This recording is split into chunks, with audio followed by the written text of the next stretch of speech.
दोस्तों, मेघालय की पहाड़ियों में इस समय जो हो रहा है उसकी गूंज सिर्फ भारत तक सीमित नहीं है। कहते हैं कि जब युद्ध की तैयारी चुपचाप होती है तब दुनिया को भनक तक नहीं लगती, लेकिन इस बार भारत ने जो किया है उसने पड़ोसी मुल्कों की नींद उड़ा दी है। बांग्लादेश सीमा के बेहद करीब अचानक 12 देशों की सेनाओं का एक साथ जुटना, टैंकों की गर्जना, जंगलों में गूंजती गोलियों की आवाज और भारतीय सेना की कमान में चल रहा ऐसा युद्धाभ्यास जिसने ढाका, इस्लामाबाद और बीजिंग तक बेचैनी फैला दी है।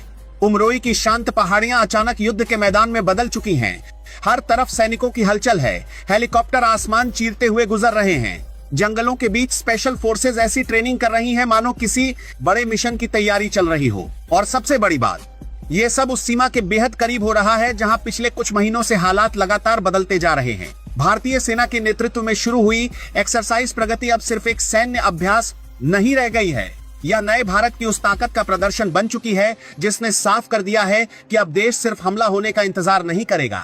अगर खतरे की आहट भी मिली तो जवाब पहले से तैयार मिलेगा। यही वजह है कि इस बार भारत ने अपने आसपास के मित्र देशों को भी साथ खड़ा कर दिया है। Bhutan, Nepal, Sri Lanka, Myanmar, Vietnam, Philippines, Malaysia, Maldives और कई दूसरे देश अब भारत के साथ एकजुट दिखाई दे रहे हैं। यह तस्वीर अपने आप में बहुत कुछ कह रही है। सबसे ज्यादा चर्चा इस बात की हो रही है कि आखिर भारत ने इस अभ्यास के लिए बांग्लादेश सीमा के पास वाले इलाके को ही क्यों चुना। क्या यह सिर्फ संयोग है या फिर इसके पीछे कोई बहुत बड़ी रणनीति छिपी हुई है? क्योंकि पिछले कुछ समय में बांग्लादेश के अंदर जिस तरह कट्टरपंथी आवाजें तेज हुई हैं, जिस तरह सीमा पार से घुसपैठ और तस्करी की खबरें बढ़ी हैं, उसने भारत को सतर्क कर दिया है। और अब भारत ने शायद तय कर लिया है कि कोई भी खतरा सीमा पार से अंदर आने से पहले ही कुचल दिया जाएगा।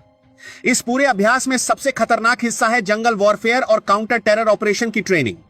सैनिक उन्हीं इलाकों में भी अभ्यास कर रहे हैं जहां घने जंगल, ऊंचे पहाड़ और मुश्किल रास्ते दुश्मनों के लिए छिपने की जगह बन सकते हैं। लेकिन इस बार भारतीय सेना सिर्फ तैयारी नहीं कर रही बल्कि दुनिया को यह दिखा रही है कि अगर जरूरत पड़ी तो जवाब कितनी तेजी और कितनी ताकत से दिया जाएगा। उधर रक्षा ने विशेषज्ञ लगातार इस एक्सरसाइज को ऑपरेशन सिंदूर 2 की तैयारी बता रहे हैं। कहा जा रहा है कि भारत अब इंटीग्रेटेड थिएटर कमांड की तरफ तेजी से बढ़ रहा है, यानी आने वाले समय में थल सेना, वायुसेना और नौसेना एक साथ एक ही कमान के तहत काम करेंगी। सोचिए, अगर भविष्य में कोई संघर्ष हुआ तो दुश्मन को सिर्फ सीमा पर नहीं बल्कि आसमान, समुद्र और जमीन तीनों तरफ से एक साथ जवाब मिलेगा। उमरोई में हो रहा यह अभ्यास उसी भविष्य की एक झलक माना जा रहा है। लेकिन कहानी यही खत्म नहीं होती। इस युद्धाभ्यास का दूसरा चेहरा भी है और वह चीन के लिए सबसे बड़ा संदेश माना जा रहा है। पिछले कुछ वर्षों में चीन ने बांग्लादेश के बंदरगाहों और इंफ्रास्ट्रक्चर में भारी निवेश किया है। बीजिंग लगातार दक्षिण एशिया में अपना प्रभाव बढ़ाने की कोशिश कर रहा है। लेकिन अब भारत ने 12 देशों को साथ लाकर यह दिखा दिया है कि इस पूरे बीज क्षेत्र में भरोसा आज भी नई दिल्ली पर ही सबसे ज्यादा है। उमरोई में सिर्फ सैनिक अभ्यास नहीं हो रहा बल्कि भारत अपनी मेड इन इंडिया सैन्य ताकत भी दुनिया को दिखा रहा है। आधुनिक हथियार, नई तकनीक और युद्ध के नए तरीके, सब कुछ यहाँ प्रदर्शित किया जा रहा है। ये उन देशों के लिए भी बड़ा संकेत है जो अब तक पश्चिमी देशों या चीन पर निर्भर थे। भारत अब सिर्फ दोस्त नहीं बल्कि सुरक्षा कवच बनने की तरफ बढ़ चुका है। और दोस्तों, सबसे डरावनी बात शायद यही है कि यह सब सिर्फ शुरुआत लग रही है, क्योंकि जिस तरह भारत ने बांग्लादेश सीमा के पास इतनी बड़ी सैन्य ताकत का प्रदर्शन किया है, उससे साफ संकेत मिल रहा है कि आने वाले समय में सीमा सुरक्षा को लेकर भारत पहले से कहीं ज्यादा आक्रामक रणनीति अपनाने वाला है। अब सवाल यह नहीं कि भारत तैयार है या नहीं, सवाल यह है कि अगर भविष्य में कोई दुस्साहस हुआ तो उसका जवाब कितना बड़ा होगा। उमरोई की पहाड़ियों से उठती आवाज अब पूरे क्षेत्र में सुनाई दे रही है। ये आवाज नए भारत की है, उस भारत की जो अब सिर्फ शांति की बात नहीं करता बल्कि शांति बनाए रखने के लिए अपनी ताकत दिखाने से भी पीछे नहीं हटता। और शायद यही वजह है कि इस समय पड़ोसी मुल्कों की सबसे बड़ी चिंता सिर्फ भारतीय सेना नहीं बल्कि भारत के साथ खड़ी 12 देशों की वह एकजुट ताकत बन चुकी है जिसने पूरे खेल का संतुलन बदल दिया है। अब दुनिया की नजर सिर्फ एक चीज पर टिकी है, भारत की इस नई रणनीति के बाद अगला कदम कौन उठाएगा और अगर कोई कदम उठा तो उसका अंजाम क्या होगा। दोस्तों, इस पूरे घटनाक्रम में सबसे बड़ी बात सिर्फ 12 देशों की सेनाओं का इकट्ठा होना नहीं है। असली कहानी उस बदलाव की है जो चुपचाप भारत की सैन्य सोच के अंदर चल रहा है। पहले भारत की रणनीति यह होती थी कि अगर खतरा आएगा तो जवाब दिया जाएगा, लेकिन अब तस्वीर बदल रही है। अब भारत दुश्मन के कदम उठाने का इंतजार नहीं करना चाहता बल्कि पहले से ऐसा माहौल बना देना चाहता है कि कोई कदम उठाने की हिम्मत ही ना कर सके। और यही वजह है कि उमरोई का यह अभ्यास सिर्फ बॉर्डर सुरक्षा तक सीमित नहीं दिखता, इसके पीछे एक बहुत बड़ा संदेश छिपा है। भारत अब दक्षिण एशिया में सुरक्षा को लेकर केंद्र की भूमिका निभाना चाहता है।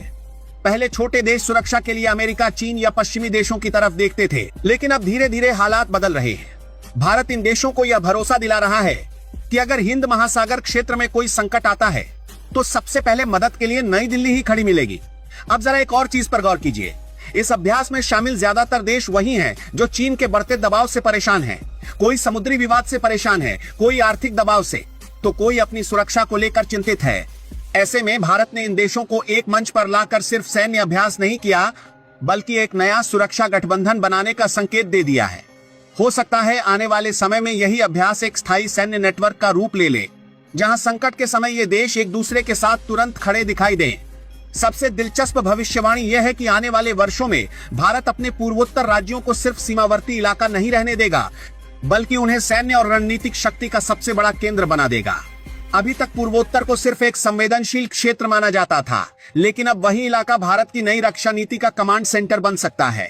मेघालय, असम और अरुणाचल जैसे राज्य भविष्य में बड़े एयरबेस, ड्रोन सेंटर और स्पेशल फोर्स हब के रूप में उभर सकते हैं। और दोस्तों, इस पूरी कहानी में चीन शायद सबसे ज्यादा बेचैन होगा, क्योंकि चीन ने हमेशा कोशिश की कि भारत अपने पड़ोस में अकेला पड़ जाए, लेकिन उमरोई की तस्वीर ने पूरा खेल उल्टा कर दिया।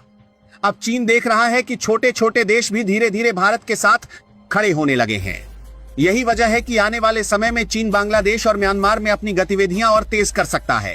वह आर्थिक निवेश के जरिए अपना प्रभाव बढ़ाने की कोशिश करेगा ताकि भारत की बढ़ती पकड़ को रोका जा सके।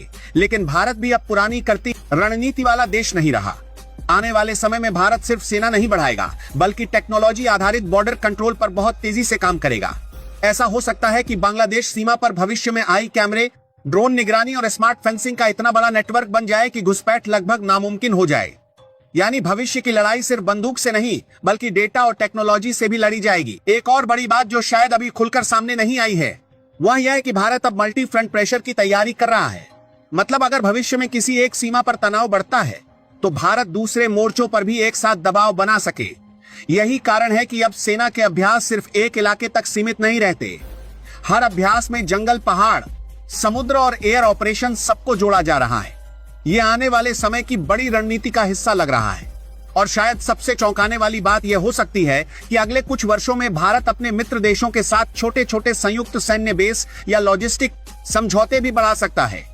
यानी जरूरत पड़ने पर भारतीय सेना को हिंद महासागर क्षेत्र में कहीं भी तेजी से पहुंचने में आसानी हो। अगर ऐसा हुआ तो यह दक्षिण एशिया की पूरी ताकत का संतुलन बदल देगा।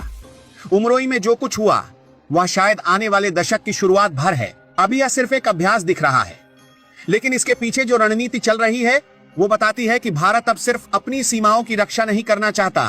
भारत पूरे क्षेत्र का सुरक्षा संतुलन अपने हाथ में लेने की तैयारी कर चुका है। और यही बात आने वाले समय में एशिया की राजनीति को पूरी तरह बदल सकती है।